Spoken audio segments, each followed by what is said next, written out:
Our team Croatia is playing Brazil this week. Luka Modric is my favorite player. Momčad.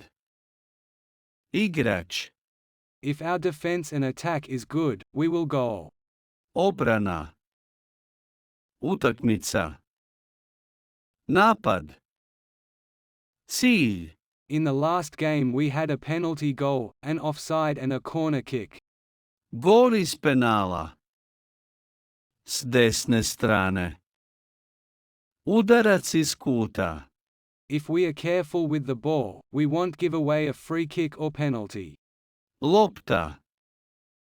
Slobodan udarac. Kazna. The fans will be disappointed if there is a foul. But I will watch the game and cheer our team on.